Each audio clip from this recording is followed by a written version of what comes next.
e a live de hoje vai ser sobre ferritina baixa, tá? Peço que vocês curtam a live, que vocês compartilhem e se inscrevam no canal para o canal crescer bastante, tá bom? Então a live de hoje é sobre ferritina baixa. Para começar, o que significa ferritina baixa, ferritina alta? Ferritina é uma molécula do mal? Não, ferritina não é uma molécula do mal. A ferritina é meramente, é como se fosse uma conta bancária. Na conta bancária você guarda dinheiro, a maior parte do ferro corporal é guardado na ferritina. Então a ferritina nada mais é do que uma conta onde se deixa o ferro. Ferro em falta faz mal, ferro em excesso faz mal. Não é nunca a ferritina, é o ferro. Ou seja, quando a gente vê uma ferritina baixa, a gente está preocupado com as nossas reservas de ferro, isso pode traduzir uma deficiência de ferro, geralmente. Primeira coisa. Então a gente já entendeu que a ferritina, na verdade, é um indicador imperfeito, mas é o melhor indicador que a gente tem da quantidade de ferro corporal. Quando a ferritina está alta, a gente quer baixar a ferritina. Quando a ferritina está baixa, a gente quer subir a ferritina, né, repondo o ferro.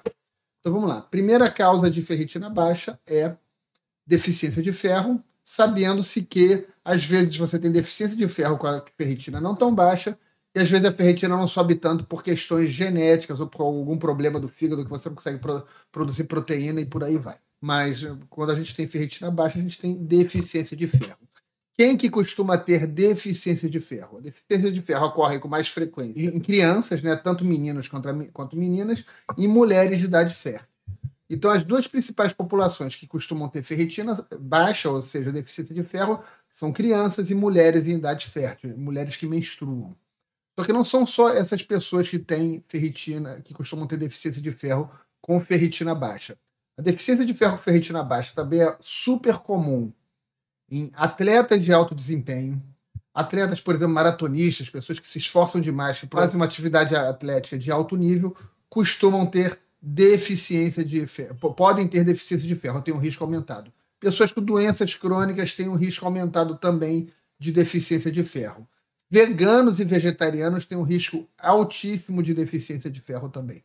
Ou seja, deficiência de... E pessoas com diversas doenças, por exemplo, doenças intestinais que pioram a absorção do ferro, pessoas com doença celíaca, doença de Crohn, colite ulcerativa, pessoas com doenças intestinais também frequentemente têm deficiência de ferro com ferritina baixa. Então vamos lá. O que pode te fazer pensar que você tem deficiência de ferro? Primeiro, você pode ser um dos grupos de risco. Você pode ter um filho, uma criança que pode ter deficiência de ferro, você pode ser vegano, vegetariano, você pode ter uma doença crônica, pode ser uma pessoa com uma atividade atlética excessiva e pode ser meramente uma mulher em idade reprodutiva que menstrua muito.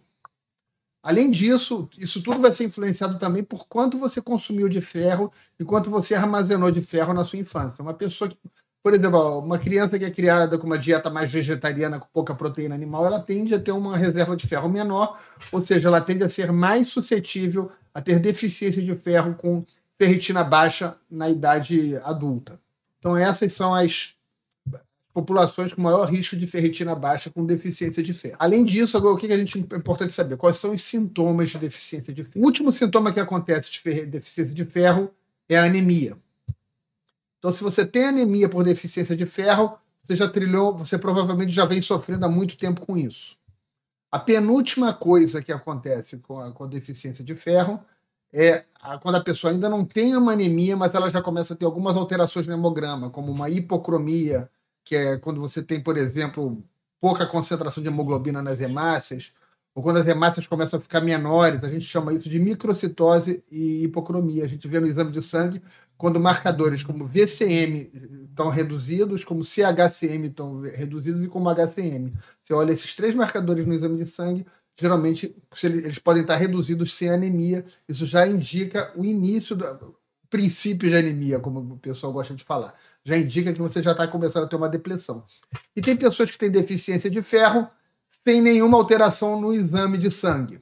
As pessoas que têm deficiência de ferro sem nenhuma alteração do exame de sangue, elas podem ter muitos sintomas. Então vamos lá. Então é importante a gente entender qual que é a importância do ferro. O ferro ele tem várias importâncias. Uma Ele é importante para a hemoglobina, que carrega o oxigênio, e para a mioglobina, que armazena oxigênio nos músculos. Só que o ferro é importante para muito mais que isso. O ferro é cofator de mais de 180 enzimas. Então, por exemplo, várias enzimas da cadeia respiratória que estão lá na mitocôndria produzindo energia precisam do ferro para seu funcionamento. O ferro está nessas enzimas mitocondriais que levam à produção de energia. Ou seja, se você tem deficiência de ferro, você não tem energia. Animais, quando são submetidos à deficiência de ferro, eles têm menos mitocôndrias. Ou seja, se você não tem mitocôndria, o seu vaso sanguíneo não consegue relaxar e você tem hipertensão arterial. Então, a pessoa com deficiência de ferro ela pode ter um aumento de pressão arterial. Se você não tem mitocôndria, seu neurônio não produz energia, isso gera uma resposta reflexa com dilatação dos vasos, você pode ter enxaqueca por deficiência de ferro. Você pode ter baixa libido por deficiência de ferro. Você pode ter dores de fibromialgia por deficiência de ferro. Seus bulbos, as suas células tronco do seu cabelo podem ficar hipoativas e você ter queda de cabelo, seu cabelo não crescer direito por deficiência de ferro. Você pode ficar com pernas inquietas por deficiência de ferro. Parte das enzimas que usam o ferro são enzimas utilizadas para a produção de neurotransmissores como dopamina, como serotonina. Então, você pode ter alterações de humor pela deficiência de ferro, você pode ter depressão pela deficiência de ferro, você pode ter ansiedade pela deficiência de ferro, o seu toque pode piorar pela deficiência de ferro, porque você não produz neurotransmissores. E por aí vai, são várias as manifestações, tudo que você pode imaginar. Você precisa de mitocôndria, por exemplo, para produzir ácido clorídrico para digerir os alimentos. Você precisa de mitocôndria para produzir enzima digestiva. Você precisa de mitocôndria para manter o epitélio do seu intestino íntegro. Tudo isso você precisa de mitocôndria. Sem ferro, você não tem mitocôndria funcionando direito. Sem mitocôndria funcionando direito, nada vai bem. Até a sua doença de Peyronie do marido pode piorar se ele tiver deficiência de ferro. O ferro ele é muito importante e o nosso organismo tem uma estratégia que ele vai... O que o nosso organismo faz? Ele vai tirando... Ele é preocupado com a nossa sobrevivência. Então, a última coisa que vai ser afetada é a nossa capacidade de carregar oxigênio. A última coisa que surge é a anemia. Muito antes da anemia surge uma série de complicações da deficiência de ferro, justamente porque quem não tem ferro não tem mitocôndria, e quem não tem ferro não tem um monte de enzimas funcionando necessárias para 500 coisas, entre elas para a produção de neurotransmissores para manter a gente com o humor bem. O ferro é importante para sinaptogênese, para a formação de novas conexões entre neurônios. Para o Tico falar com o Teco, você precisa de ferro. Você precisa de ferro para produzir mielina.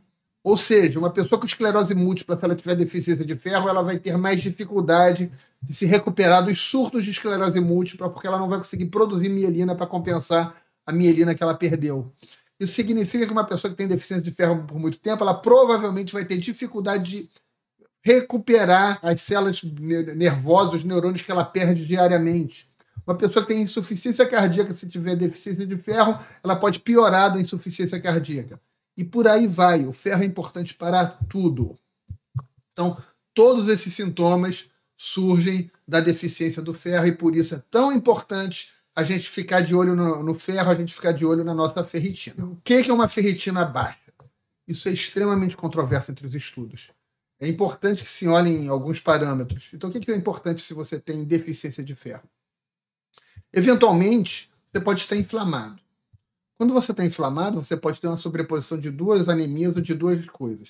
Você pode ter inflamação, só que a inflamação ela aumenta a ferritina, porque o ferro é fator de crescimento para bactérias, para organismos, agentes infecciosos. Então, o teu organismo é sábio, quando você está infectado, ele sequestra o ferro. Como é que ele sequestra o ferro?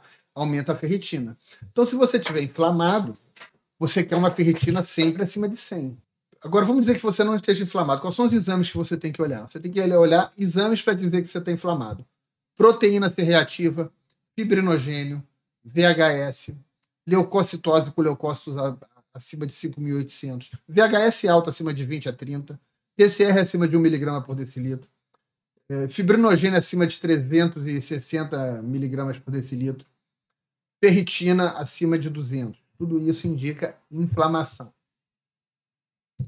Se você está inflamado, você pode ter uma deficiência de ferro com ferritinas mais altas. Você pode ter, por exemplo, se você estiver inflamado, com todos os marcadores inflamatórios, e a sua ferritina tiver 60, você pode escrever que você deve ter deficiência de ferro. A ferritina, geralmente, quando uma pessoa está inflamada, ela é bem mais alta. Se você está inflamado com PCR alto, com fibrinogênio alto, com leucócitos altos, e a tua ferritina está em 40, você pode ter certeza que você deve ter deficiência de ferro. Então, a primeira coisa, você tem que olhar sempre a inflamação junto com o ferro.